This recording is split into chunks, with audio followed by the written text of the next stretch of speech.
Muy buenas noches, bienvenidos a un programa más de Primer Plano. Hoy resulta casi inevitable que empecemos abriendo la discusión con los incidentes o el gran incidente que acaba de tener lugar en París, en Francia.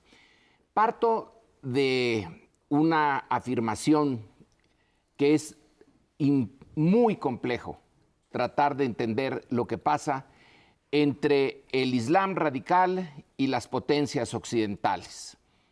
Ahora, tratar de entender no significa de ninguna manera justificar. El presidente francés, François Hollande, acaba de decirnos que Francia está en guerra.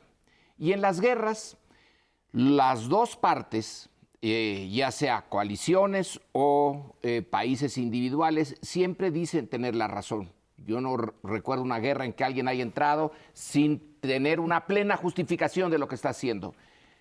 Este caso no es ninguna excepción. El mundo occidental, con Francia ahora a la cabeza, dice, esta es una barbaridad, es una lucha entre la civilización y la barbarie, para usar el título de un libro del siglo XIX en Argentina. Por el otro lado, hay que entender también al adversario.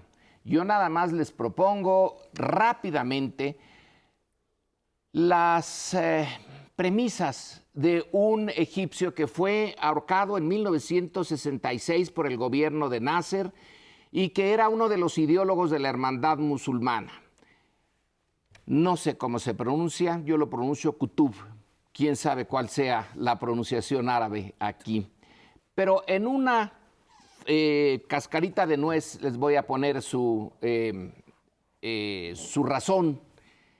Él señala que el mundo occidental ha impuesto al mundo islámico durante el siglo XIX y el siglo XX, por la fuerza de Occidente, un tipo de política que está basada en unas ideas de Occidente, de que religión y política deben de ir cada una por su lado. Y Qutb dice exactamente eso es lo que ha hecho que el mundo islámico esté destruyéndose. Hay que regenerarlo. Y no se puede disolver la unión. Él señala que viene de Dios, de un mandato de Dios, de que está ligado religión y política, como también lo fue en Occidente durante un muy buen tiempo. Entonces, en la lucha contra Occidente es la lucha contra un valor fundamental de Occidente, de separar política y religión. Él dice, nos la quieren imponer, esa es la manera directa de ir a la infelicidad, no solamente de los musulmanes, sino de todos. Así que no hay tregua, no puede haber punto de comprensión entre Occidente y el mundo musulmán. En estas condiciones la guerra no tiene forma de negociarse.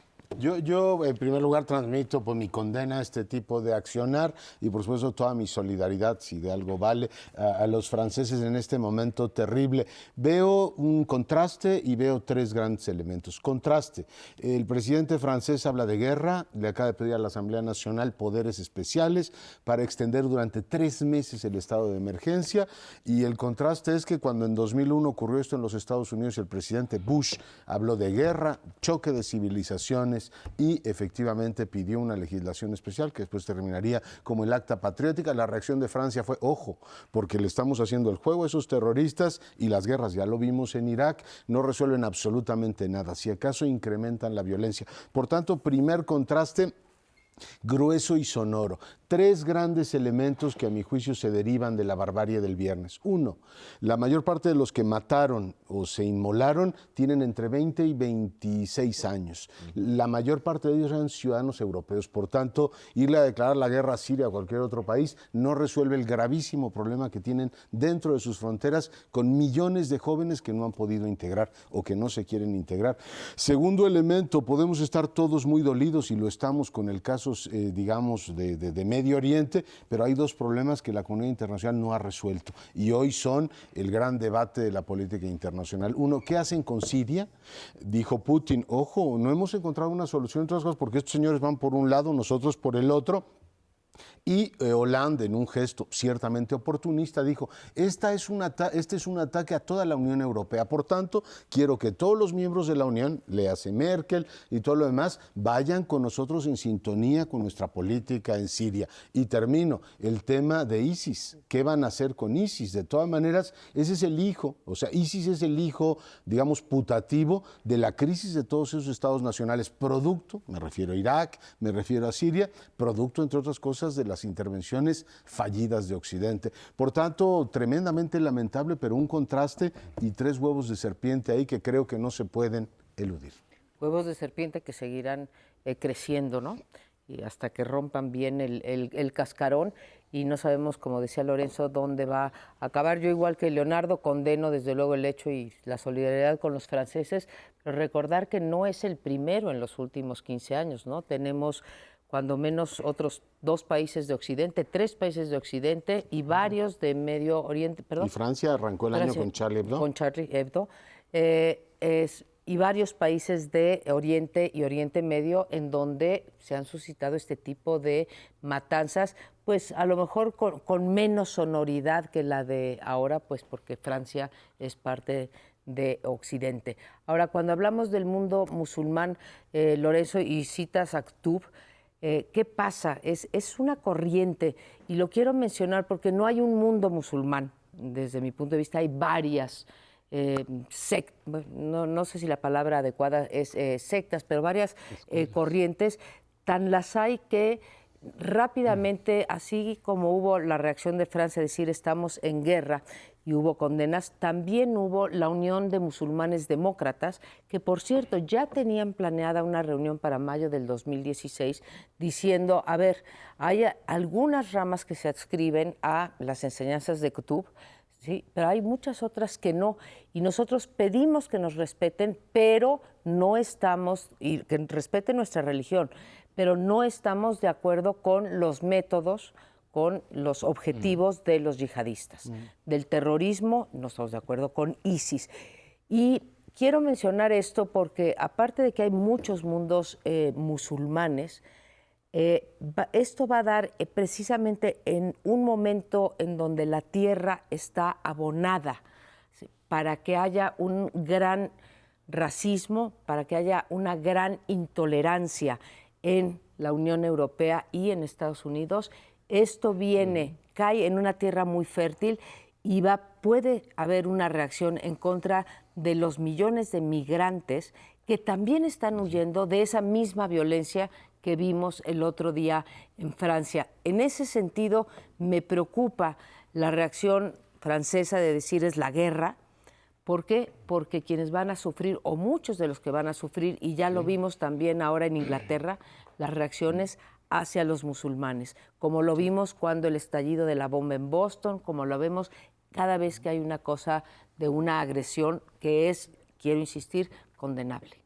Hay evidentemente muchos elementos políticos en este asunto, estas guerras, en estos actos de terrorismo, y como mencionaba Lorenzo, se quiere separar en Occidente la política de la religión.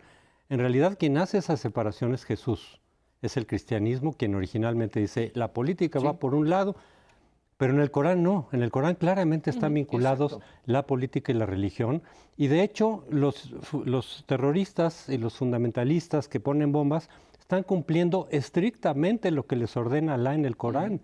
En el Corán claramente está diciendo a los infieles hay que acabarlos de manera inmisericordia, y ese es tu compromiso con Dios, con Alá.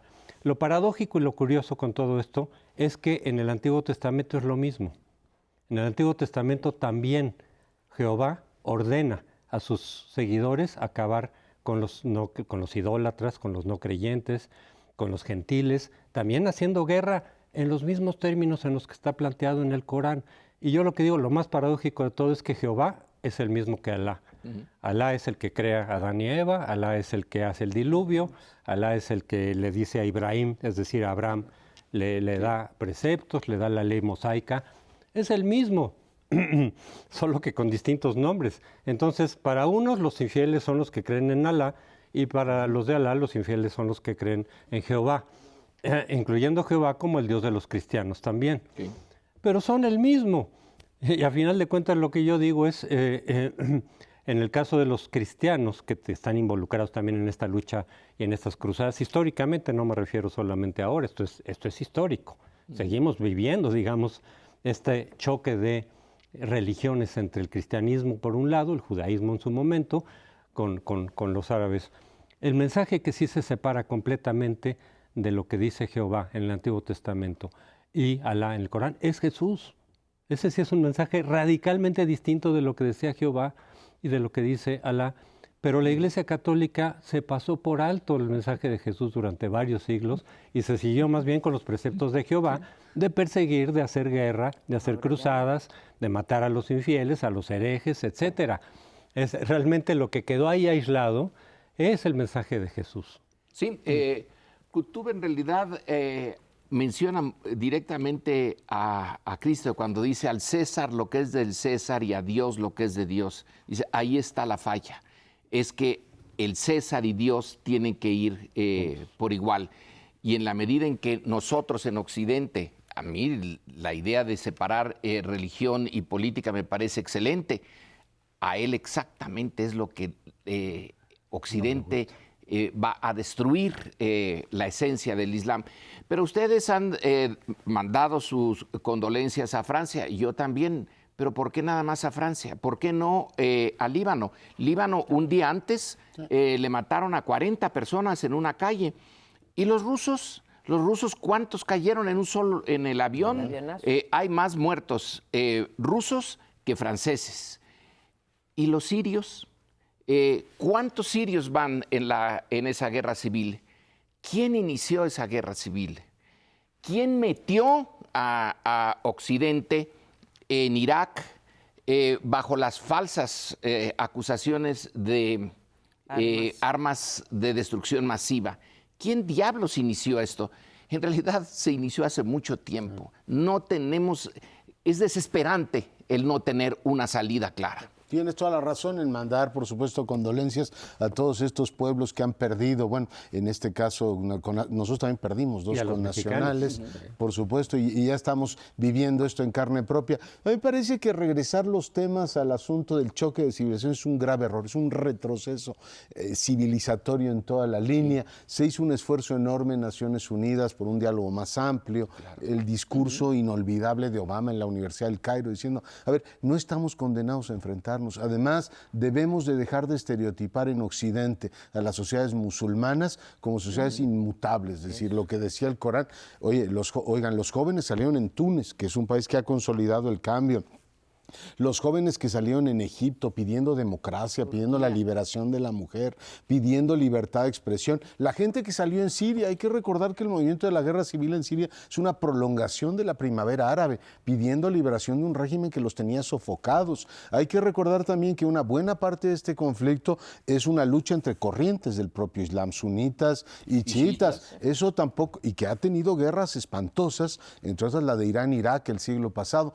Por tanto, pues sí, a la hora de asignar responsabilidades puedes encontrar millares. El tema es qué soluciones proveen las instancias internacionales. Ves una comunidad basada en el cálculo, Rusia apoya a Assad, ahora que le pegaron por el lado de ISIS, dice, entonces hay que encontrar una solución. Pero al mismo tiempo Putin, que ha jugado un papel bastante fariseo en todo esto, les dice en la reunión del G20, oiga, si a ISIS lo están manteniendo la mitad de los que están aquí sentados, ¿de qué estamos hablando? Y la verdad es que es una verdad de Aquilo. Arabia Saudita. Entre otros. Claro que es una verdad de Aquilo, y aquí nadie está hablando de la parte geopolítica, porque en efecto nos estamos centrando todo en la parte religiosa. Lo cierto es que hoy en día el cristianismo, aunque tienen razón Crespo y Lorenzo Meyer, que durante años usaron la religión y fueron igualmente terroristas e igualmente salvajes, después del liberalismo decidieron con la separación, y por eso me parece a mí superior la separación Estado-Iglesia, frenaron eso. Ahora, cometen otros actos de salvajismo en nombre del capitalismo, de la democracia, de lo que quieran, también es cierto, Lorenzo. Este tema da para muchísimo. Espero que esta sea nada más una introducción. Espérenos un corte y volvemos. Sí, da. Apenas la semana pasada tuvimos la aprobación del presupuesto, que es quizá el acto, todo el mundo piensa en él en términos económicos, pero es quizá el acto más político y más polémico entre el Poder Ejecutivo, que es el que tiene que ejecutar ese gasto, y el Poder Legislativo, que supuestamente decide a dónde va ese gasto. Y digo supuestamente decide porque buena parte del presupuesto, los economistas no se ponen de acuerdo cuánto, pero entre el 90 y el 95% ya está preasignado. Esto es, ya va a una serie de compromisos que no pueden hacerse a un lado. Las expectativas nos las subieron mucho con respecto al presupuesto cuando empezaron a hablar del presupuesto base cero, que es una gran idea, porque la idea es revisar qué tan bien estamos gastando. Sí, hoy vamos a gastar menos, crece el presupuesto en términos absolutos, pero de todas maneras hubo lo que se llama un recorte presupuestal. Pero ese recorte presupuestal, curiosamente, no toca a los privilegios de la clase política. Se repartió como suele repartirse, pues lo que va a educación, ahí podemos ver las prioridades, hay una prioridad en seguridad, hay una prioridad en salud, hay una prioridad también en gasto social, pero hay dos cosas que les quiero dejar en la mesa. Primero, estas prioridades que creo que todos estaríamos de acuerdo en que haya mejores servicios porque son igualadores. Les tenemos noticia, no han sido igualadores durante los últimos 50, 60, 70 años. ¿Por qué? Porque cada vez gastamos más, por ejemplo, en educación y sin embargo cada vez tenemos peor desempeño educativo o cada vez gastamos más en pobreza y nos quedamos con un 53% de pobres. Entonces, ¿por qué si crece el presupuesto 2, 3, 4, se llega hasta quintuplicar? ¿Por qué seguimos con los mismos niveles de pobreza? La contestación es, cuando menos, es que estamos gastando mal. La segunda que pongo en la mesa como punto de discusión es esta parte que se mantuvieron todas, la burocracia política que nos dice que se apretó el cinturón, pero cuando vamos a los números no vemos dicho apretón, no lo vemos para los partidos políticos, no lo vemos para la burocracia, no los vemos para los órganos electorales, no lo vemos para todos aquellos que quieren estar presentes y seguir disfrutando y ejerciendo el poder. Son los dos temas que me parece que merecen una lectura.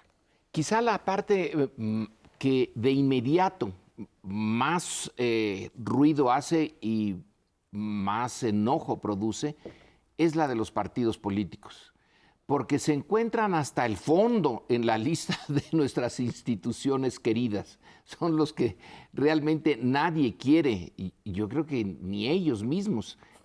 Pero supongamos que ellos sí se quieren, pero fuera de ellos, y la cantidad de recursos que se les asigna en esta ocasión. Hoy el Universal lo pone de manera bien clara, ahí están los montones de dinero, los miles de millones de pesos, y no hay una sociedad que medianamente acepte que los partidos están poniendo algo de su parte para mejorar la situación, sino al contrario, son el problema o parte del problema. No son el único problema, pero son parte del problema. Entonces hay algo que espero que Curcio luego ahonde en esto, cuando señalas que este sistema parece no querer, lo señalas en tu artículo de hoy, no querer ver lo obvio, o no puede, que es la otra. No puede cambiar, aunque entienda que tiene que cambiar, y este dinero a los partidos es un insulto a todos. Gracias por la cita. Bueno, yo digo que es un sistema que se niega a reformarse. Yo soy de los que creían que este sistema se va reformando porque escucha el entorno y porque tiene un cierto nivel de racionalidad, pero ya estoy a punto de formarme en la lista de los que dicen este sistema no tiene arreglo. Cada vez que recibe una información del exterior, bueno, yo era de los optimistas. Cada vez que recibe una información del exterior le dice, a ver, revisa tu presupuesto base cero y piensa en qué estás gastando. Bueno, lo que hicieron fue, ya que estábamos hablando de religión en el bloque anterior, así como Herodes, mátalo desde la cuna. O sea, la idea de empezar a replantearse el presupuesto, y tú lo demuestras claramente, es, mire, ni me discuta eso. No importa que gastemos más y tengamos peores resultados, eso no lo quiero oír. Pero la peor de todas es que reeditan el fondo de moches, que es el fondo, irracional desde el punto de vista de lo que es edificación de infraestructura, porque tienes que estar resolviendo los temas de infraestructura repartiendo entre cada diputado un monto de dinero. Lo que hacen es comprarlos. O sea, claramente el sistema dice, ¿se compran legisladores? Sí, pues yo los compro estos y apruebo el presupuesto. ¿Qué es irracional de esa forma de gastar? ¿Qué me importa? De todas maneras lo vamos a seguir haciendo.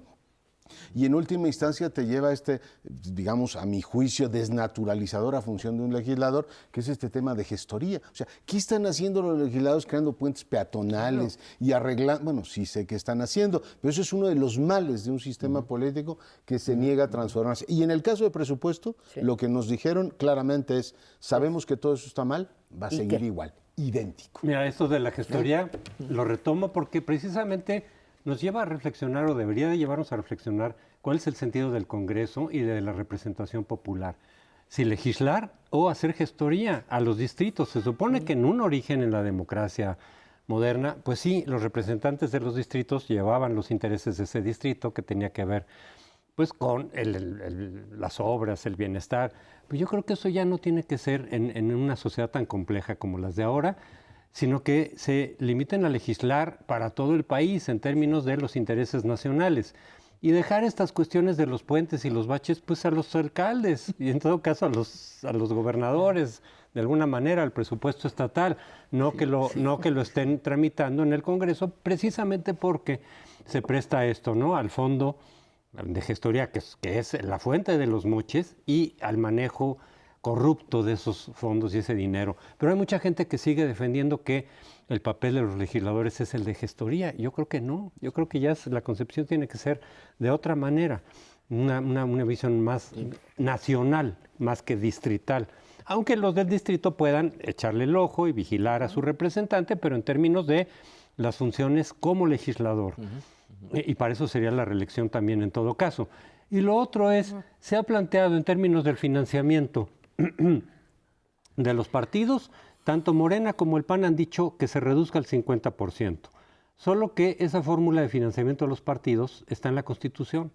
Entonces no se va a resolver desde luego en las discusiones del presupuesto. No. Tendría que venir otra reforma electoral que quizá venga de aquí al 18, en donde se plantee una reducción significativa del financiamiento a los partidos, no que se les quite todo, no que no haya una parte de financiamiento público, pero es que desde que se instauró el financiamiento público en esos términos hasta ahora ha venido creciendo, porque crece el padrón, porque las fórmulas van creciendo, porque le van cambiando, le van sumando lo nacional con lo estatal, y entonces resulta que van recibiendo cada vez más dinero y ya es un exceso.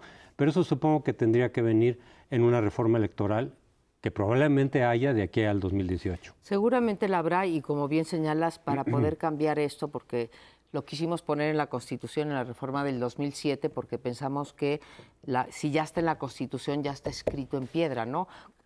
Cosa que choca con la realidad, porque luego vemos que hay 600 enmiendas constitucionales, ¿no? Entonces, o 600 reformas constitucionales. Entonces, ahí hay una disonancia rarísima, ¿no? Ponemos 48 segundos de comunicación para cada partido, cuando las comunicaciones son tan fluidas, no son cosas enloquecidas que hacemos acá.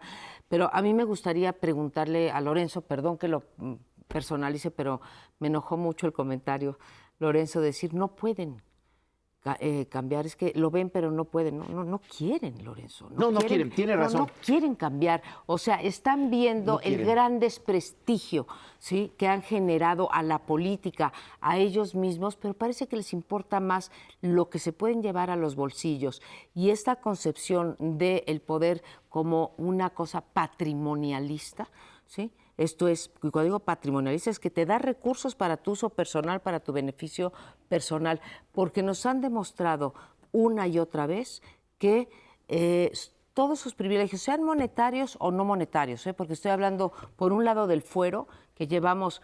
O sea, ¿cómo podemos pasar en este país una reforma energética, Lorenzo, ¿sí?, tan polémica, y no podemos pasar el fuero, ¿sí?, que desaparezca este privilegio y que les permita a ellos enconcharse y cometer cualquier tropelía y estar protegidos en el sistema de justicia?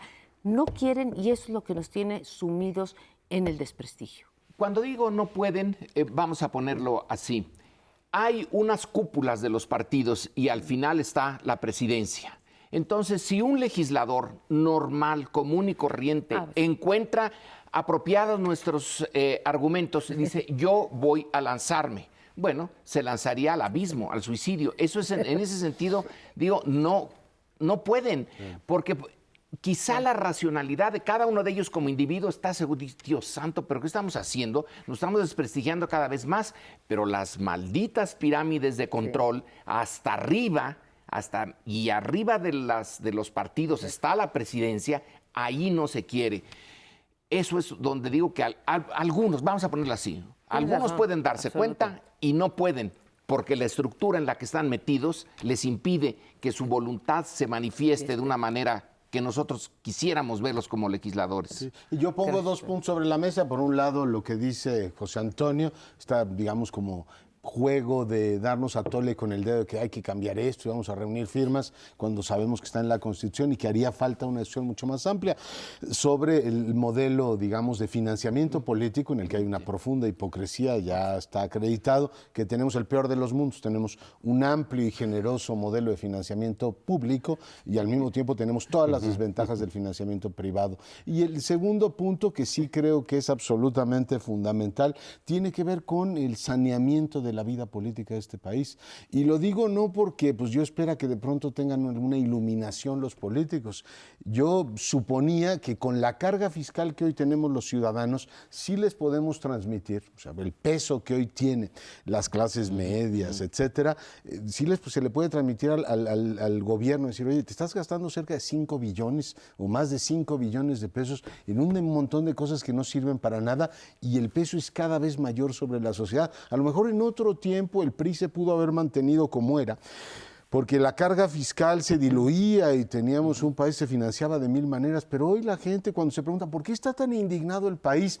Hombre. Pues a lo mejor esa es una buena explicación. Y tienes un SAT, y supongo que es lo normal, que fiscaliza todo lo que gastas. Y a lo mejor es lo correcto, pero uno dice, ¿y por qué no tenemos un SAT anticorrupción? ¿Por qué estos mismos mecanismos que tienen para andar persiguiendo a los contribuyentes no lo usan para perseguir corruptos?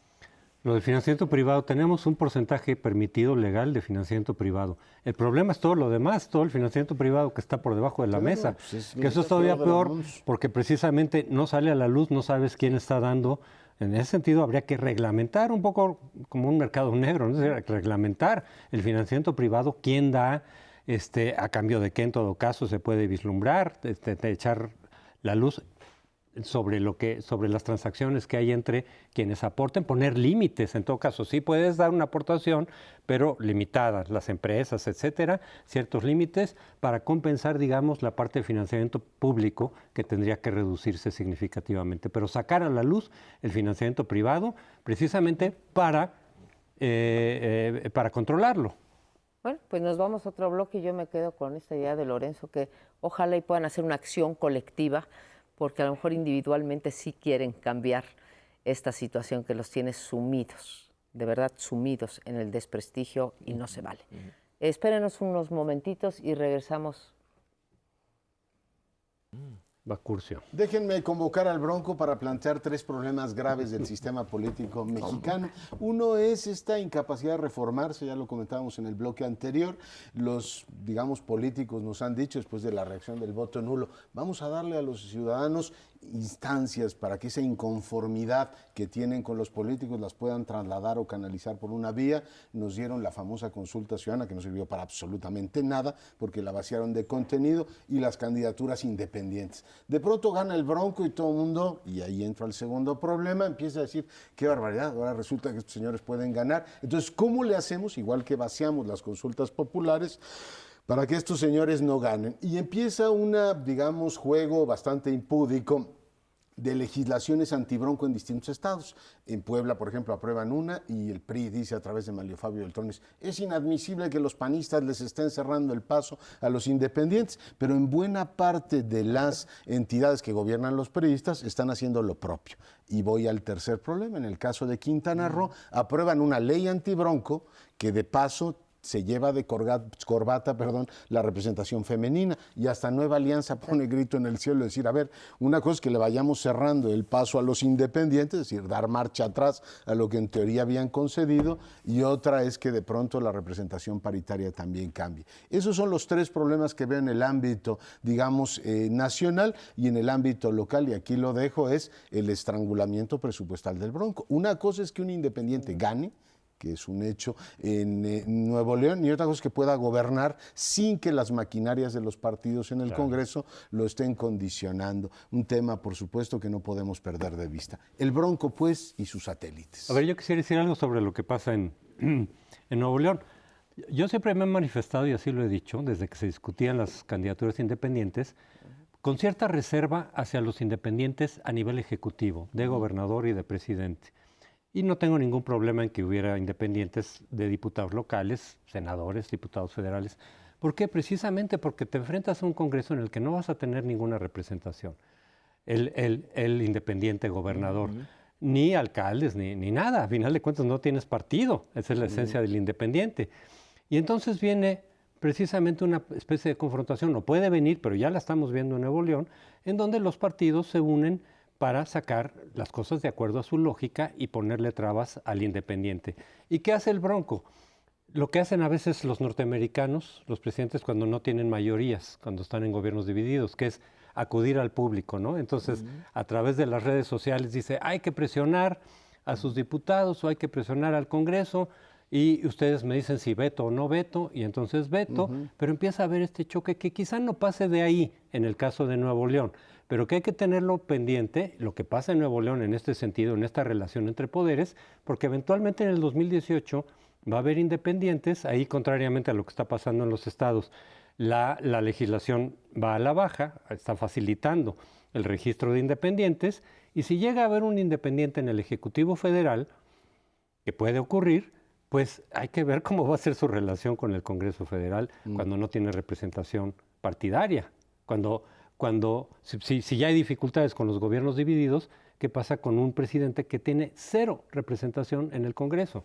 Sería disfuncional, completamente disfuncional, pero a lo mejor, como quería Leonardo, si ya el sistema es irreformable, a lo mejor por ahí viene un choque, el choque de la movilización social para enfrentarla al poder legislativo, con todas las dificultades y peligros que eso conlleva. Entonces, aquí habría dos responsabilidades. La de aquel independiente que llega a un poder ejecutivo, está bloqueado y tiene que movilizar, y la de los diferentes partidos que tendrán o podrían tener que contemporizar con eso, es decir, no nos conviene el choque, no conviene la movilización, porque en el largo plazo saldremos perdiendo. Y entonces hacer un tipo de negociación de todas maneras va a ser muy difícil. Y en lo del Bronco, ahora en la prensa nos enteramos de que su hermano está haciendo un llamado al propio gobernador, el hermano del gobernador, diciéndole, oye, tienes ahí gentes que son corruptas. Este es el otro punto de los independientes. Tiene sobre él una carga mayor que cualquier otro para mostrar que no es corrupto. Tiene casi la obligación de ser extraordinariamente transparente si quiere movilizar a alguien desde fuera para que le desbloqueen el Congreso. Yo de los muchos temas interesantes que ponen ustedes en la mesa diría tres cosas. No soy entusiasta de las candidaturas independientes, pero ahora sí que defendería, ¿sí?, con todas las neuronas que pueda yo tener y con toda la víscera también que pueda yo tener, que debe de prevalecer la legislación más liberal al respecto. Incluso lo he discutido muchas veces con José Antonio, incluso para los ejecutivos. Pues ya, si llegan ellos ahí al poder, pues que se busquen cómo hacen las negociaciones. Les pasa también a los que tienen partido. Y es realmente condenable el último episodio es el que menciona, el de Quintana Roo, aunque el peor de todos es el de Moreno Valle en Puebla, que está pidiendo que no solamente las firmas, sino que vayas tú y pongas tu cara frente a un notario, frente a la autoridad electoral, que eso ya es, También o sea, en Quintana de Roo. una impudicia, también con las que tienes que ir tú a ratificar. Creí que era nada más que habían elevado el umbral. Gracias por la aclaración. La segunda cosa de los independientes, sí, movilizan socialmente, pero yo no he visto en ninguna democracia, democracia sin adjetivos, ya sea liberal, populista, lo que sea, no he visto ninguno donde los candidatos independientes hayan sido la solución a estos problemas que plantea Leonardo o que planteas tú, Lorenzo, de disfuncionalidad. Y tercero, me niego a seguirles llamando independientes porque pienso, sí, que son candidatos que no tienen etiqueta partidaria, pero que intereses tienen tantos como los partidos y que a veces, con esto cierro, Lorenzo, que a veces es todavía más difícil fiscalizarlos a ellos que a otros. Y ahí está el caso del Bronco. No solamente lo que dices del hermano, sino dos nombramientos muy cuestionables, el del procurador y el de seguridad pública, ¿no? Con fichas que, bueno, uno se pregunta qué pasa con ellas. Entonces, es una cuestión complicada y defiendo el derecho a las independencias. Ser independiente no te garantiza que tengas un buen gobierno y la experiencia comparada, bueno, sugiere que el de Fujimori fue un desastre y terminó muy mal. Como dice Lorenzo, son gobiernos mucho más, en este caso, revisados, entre otras cosas también por su pleito con las televisoras. Cada movimiento que va a hacer el Bronco va a ser efectivamente ¿cómo se llama? Medido. A mí lo que me sorprende, Crespo, es yo entiendo perfectamente la motivación académica y la reflexión del politólogo sobre los límites que tienen efectivamente los independientes, pero me acerco más a lo que dice María Amparo. O sea, hay que defender la posibilidad de que eso exista. Esto, déjenme decirlo coloquialmente, es como si tuvieras un niño con 40 grados de fiebre postrado y los médicos estuvieran peleando por el tipo de medicamento que hay que aplicarle, diciendo que alguno de esos medicamentos puede tener peores efectos sobre el niño. Le dicen, oiga, lo que hay que sacar al niño es de esta tremenda fiebre que tiene. Aquí lo que tenemos es una crisis de representación de la partidocracia. Que nos cuenten todos los males posibles de un gobierno que tenga un presidente, pero claramente, pero hoy tenemos una mayoría absoluta que gobierna este país sin demasiada representación. 9 de cada 10 creen que la economía va hacia el abismo. Por tanto, yo digo que hay que discutir secuencialmente la arena pública los temas. Subrayo, entiendo perfectamente la preocupación intelectual y la prevención, pero les digo al mismo tiempo, no ven al niño que tenemos, es decir, el PRD está deshaciéndose, el PAN con una crisis de representación, los nuevos partidos, el PES utiliza su tiempo público para estarse peleando, es decir, el espacio de la deliberación pública, porque una diputada se pasó al PRD, yo digo, oiga, pues ¿qué hacemos con esta partidocracia antes de preocuparnos por los males que vendrán con los independientes? Obviamente yo no defiendo la partidocracia, llevo varios años. Oye, estaba polemizando contigo para que haya llevo más varios claridad. años criticando la partidocracia, no para desaparecerla, sino para mejorarla, para mejorar los mecanismos ciudadanos para llamarlos a cuentas. Pero no es solamente teórica esta cuestión. Desde luego yo no me pronunciaría ya a decir quiten a los independientes no lo o has póngales tantas trabas que no puedan llegar. No, no es el punto. Eran las reservas que yo tenía precisamente por los choques que se podrían dar entre dos poderes, pero no es solamente una cuestión académica, ¿eh? Hemos visto muchísimos casos en América Latina, en la historia de 200 años, y en México también, de que cuando esos dos poderes en un sistema rígido como es el presidencial, de plano no logran ponerse de acuerdo, pues vienen crisis constitucionales. Sí. Los hemos visto en muchísimos países. Bien. No es solamente una cuestión de pizarrón. Hay evidencia histórica y entonces yo por eso digo, veamos con mucho cuidado lo que pasa en Nuevo León, porque todavía está a nivel de un estado, se puede manejar, pero hay que ver con lupa para que eventualmente si ocurre a nivel nacional, pues sepamos en todo caso a qué nos atenemos. Yo la comparación que hacía un poquito es con las alternancias. También cuando antes de que se diera la alternancia en el año 2000, varios de quienes ya la habían experimentado a nivel estatal nos decían, ¿saben qué? No se entusiasmen demasiado porque no ocurre demasiado. Ni en Baja California, Chihuahua, no se diga que en un momento dado. Y a final de cuentas, efectivamente también pasó esa decepción. Pero hay que ponerle, es en lo que yo insisto, hay que poner la lupa en lo que pasa con el Bronco, porque por cierto, no es nada más los nombramientos que hizo, los que tú señalaste, también está su secretario de Desarrollo y Obra, no sé cómo se llama el cargo, que es un vicepresidente de una De una constructora, constructora. con la cual ha tenido negocios y vínculos el Bronco desde que era alcalde y desde hace mucho tiempo. Y ahí viene otra vez la sospecha de la cuestión de las casas blancas y todo eso. Entonces, no es garantía, lamentablemente, que alguien sea no partidista, no es garantía de honestidad ni de combate a la corrupción. Es una tarea moral, pero no es garantía. Muy bien, pues vamos a tener que hacer una brevísima pausa, regresamos en un instante. No es garantía. Bueno, y se ha estado discutiendo en las últimas semanas la posibilidad de una nueva coalición, una nueva temporada de coaliciones entre el PAN y el PRD y eventualmente otros partidos, podrían ser Movimiento Ciudadano, etcétera. Agustín Basabe, quien es el nuevo dirigente nacional del PRD, ha dicho, palabras más, palabras menos, si vamos solos, hablando del PRD, no vamos a ganar nada. Entonces hay que sumar. Y ha hecho la invitación también a Morena, que por lo pronto parece no querer aliarse con nadie. Quién sabe en el 2018, pero por lo pronto Morena va a lo suyo. Pero está la otra posibilidad de las coaliciones con el PAN. Y ya se están asentando algunas de estas coaliciones en Veracruz, en algunos otros estados, no en todos. Pero yo lo que planteo es lo siguiente. Ya vimos lo que son las coaliciones PAN-PRD, tampoco es una novedad. En su momento se hablaba incluso desde el 2000 de una coalición a nivel federal entre Cuauhtémoc Cárdenas y Vicente Fox. Ninguno de los dos quiso ceder, era lógico, era muy difícil que alguno de los dos cediera. Pero después volvieron a resurgir las coaliciones como figura PAN-PRD para echar abajo al PRI. Entonces ahí lo que se dice es, no importa la ideología, de nueva cuenta los partidos lo que nos están diciendo ahí es, de lo que se trata es de llegar al poder y de manejar los presupuestos, y las ideologías pues es casi la justificación para competir, pero no se la tomen tan en serio. Si se quita el PRI, entonces las cosas van a mejorar. Bueno, en 2010 hubo este espíritu de las coaliciones entre el PAN y el PRD, y ganaron en Oaxaca, y ganaron en Puebla, y ganaron en Sinaloa, esa coalición, y en realidad no pasó gran cosa.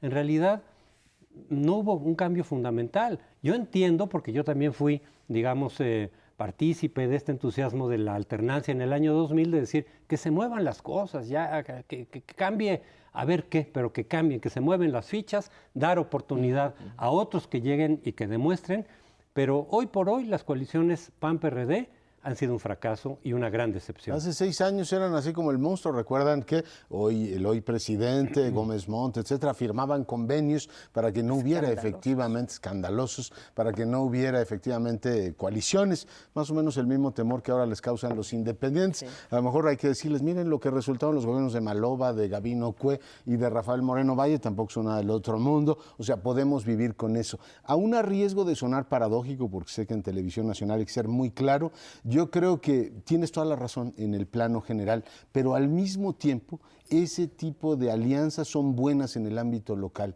porque están muy enviciados algunos estados que nunca en la historia han tenido alternancia. Y el hecho de que haya un rejuego, que haya un principio de competencia en el sistema político local puede tener efectivamente un efecto benéfico, aunque solo sea mover un poco, como hoy lo estamos viendo en la capital, la llegada de Morena, la capital, una capital que se había acostumbrado a manejarse con partido hegemónico, ha aireado todo el tema de los dineros y cómo conducen la Asamblea Legislativa. Por tanto, tienes toda la razón, no han cambiado demasiado las cosas, pero en el ámbito local, el remover esas estructuras tremendamente anquilosadas en algunas entidades puede tener un efecto benéfico. Pues yo me voy a pelear con los dos.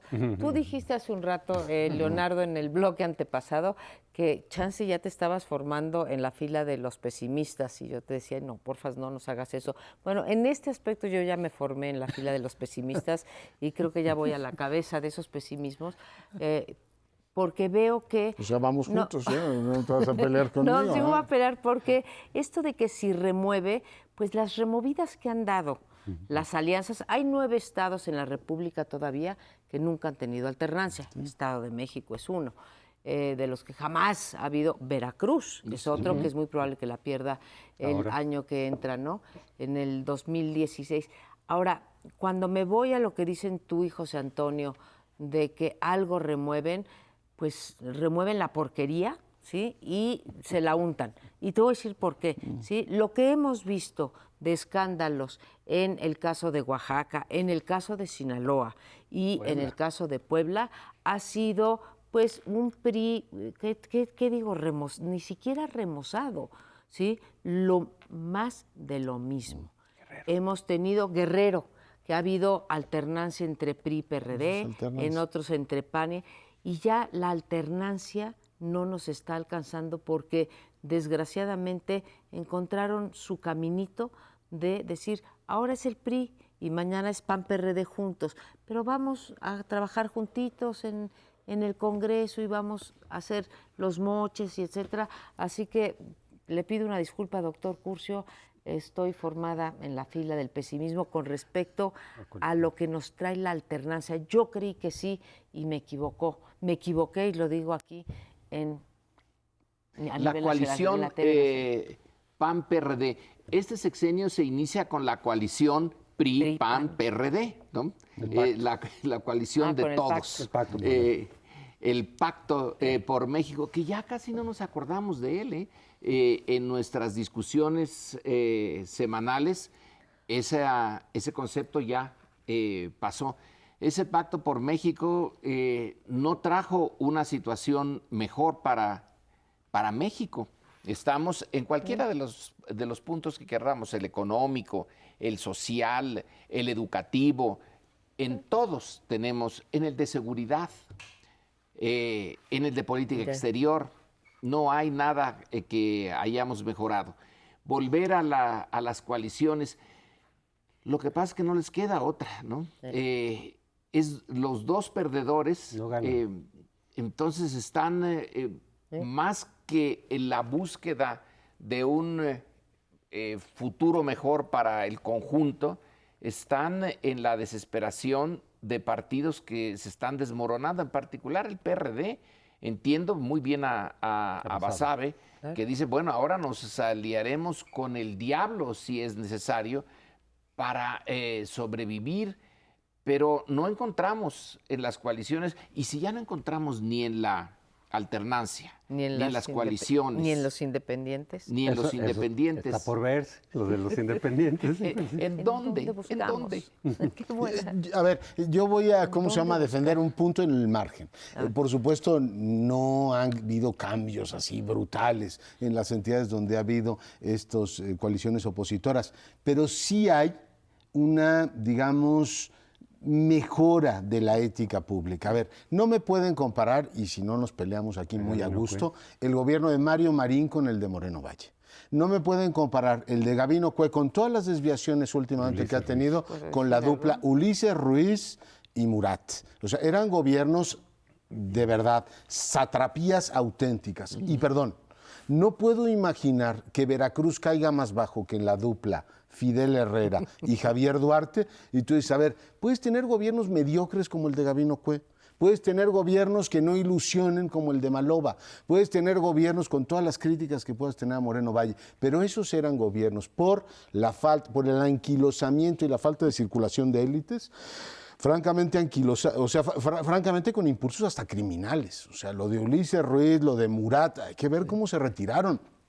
La forma en que está entregando Veracruz. Por tanto, acúsenme de ingenuo si quieren, pero sí hay un ligero movimiento en los márgenes a decir, a ver, no podemos comparar uno con otro. Cierto progreso moral se consigue con el movimiento de él. Don Leonardo, entonces lo que tenemos estás diciendo, entre lo malo y lo desastroso, tenemos que elegir. Exactamente eso estoy diciendo. Es que eso es. Exactamente. Mira, eso me la estoy pones diciendo. difícil, Leonardo, está bien, entre lo malo y lo desastroso, ¿no?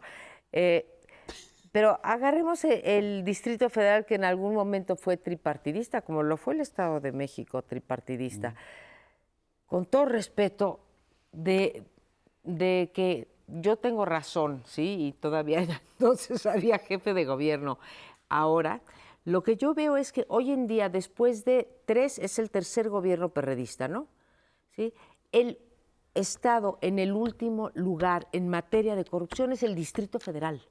Sí. No habíamos tenido alternancia. Ahora Bueno. Morena le está dando una desnudada en la Asamblea. Bueno, que pero a mi ver, juicio Morena muy es positiva. presidido por quien fue el jefe de gobierno del Distrito Federal. Pero el juego ha sido benéfico para los Leonardo, ciudadanos. Sí, pues yo no sé Eso qué está por tan verse, benéfico. sí. Te Está por pongo a verse. otro La exhibida nivel. que les han dado, Leonardo, te sí. pongo otro ejemplo. Mi delegación, la Miguel Hidalgo, y supongo que a ustedes les habrá pasado lo mismo, ha sido gobernada por los 3 partidos.